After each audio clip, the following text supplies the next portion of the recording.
Hello guys! So for today's video, before tayo mag-start talking about the credit cards for beginners, I just want to tell you something, like a really good news for me. So yeah, I just got my second ear piercing, as you can see here. Yeah, dalawa na yung putos ng tenga ko and I really like it kasi hindi siya masakit. Ginamit ko na yung like the usual thing, like the usual tool, parang gun. But hindi siya masakit and I'm not really sure why, pero lagi daw nararamdaman na sakit. And I've been wanting to do it for the past few years. But hindi ako nagkaroon ng courage to do it. I don't really know why again. But yeah, look at this. I really like it. Oh yeah, I also like emerald green. I think the color is emerald green. So yeah, I got the same color with my earring. Emerald green. I really like it. And that's the first news I want to share with you. But then, yeah, let's now talk about the real topic or the main goal for this video.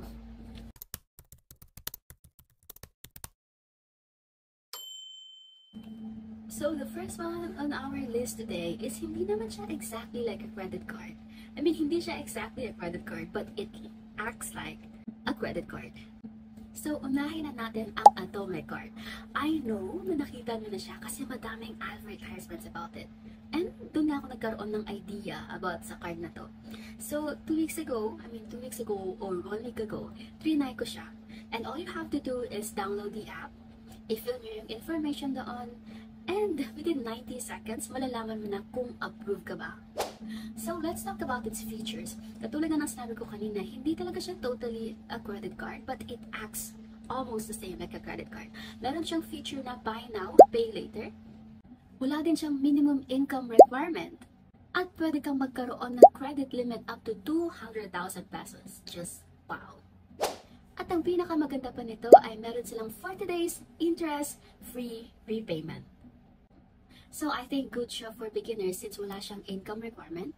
Ida-download mo lang yung app and i-fill up mo yung information and after 90 seconds or within 90 seconds, malalaman mo na kung approve ka ba. So now, let's talk about the second credit card na isasuggest ko if you are a beginner. We've already talked about this in one of my videos. And ito nga yung Maya credit card. Meron pala akong ginawang video ng unboxing since dumating na siya few days ago and gumawa na rin ako ng video about it. If you wanna see it, you can just go to my channel or I can just put the link down below. So yes, ang pinakagusto ko dito sa Maya credit card na ito ay wala siyang annual fees for life. At kung fan ka ng Maya wallet, ay may app integration din ito. At ang pinakagusto ko talaga dito, ang dami kong gusto sa Maya Bank. Ang dami kong gusto sa Maya credit card. Pero ang pinakagusto ko dito, kasi yung credit card nila, yung card nila, wala dun yung number, wala din dun yung expiration date, at wala din dun yung CVV. So, safe na safe siya. As in, safe na safe siya. Saan mo ma-access yun? Sa app mo lang. So, the credit card number, the expiration date, and the CVV are for your eyes only. At, ang dami ko talagang gusto sa Maya credit card na to. Pero, ang pinaka-the best is, every time you spend, you will earn a point. And pwede mo rin itong gamitin kapag nasa airport ka. Kasi may free lounge access sila. To know more about it, you can also check my other video and I will put them down in the description below. Kaya kung gusto mo ng traditional credit card, I highly suggest itong Maya credit card. Or Maya Black, that's what they call it. So, yung last credit card na in-applyan ko last week is yung Union Bank Classic Visa. One of the best things I like about it is yung sobrang dali niyang i-access.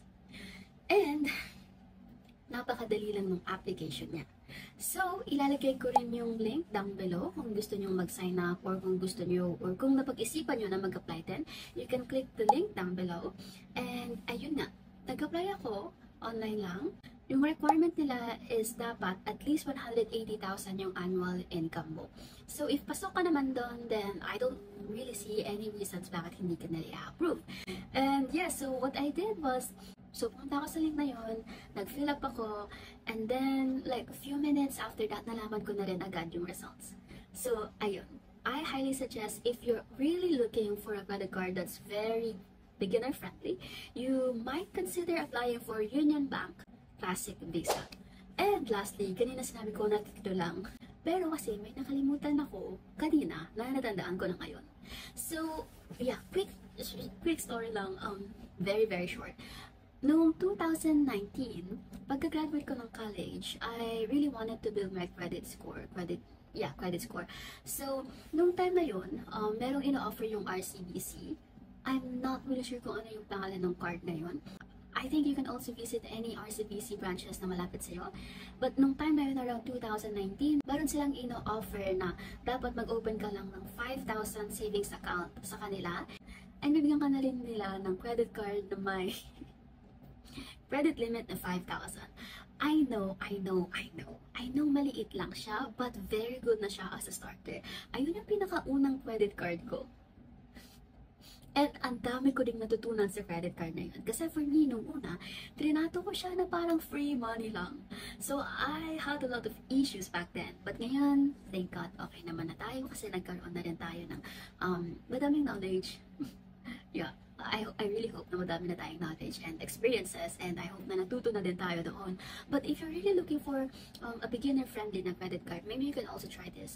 Pumunta kayo sa RCBC and you can ask them if in-offer pa ba nila yung 5,000 savings account that comes with a 5,000 credit limit na credit card.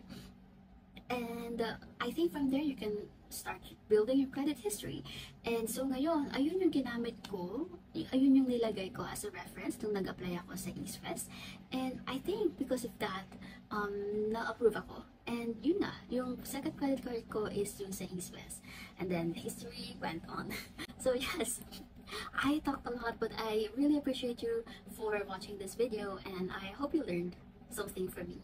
I'll be seeing you in the next one, and hope you have a good day ahead. Bye!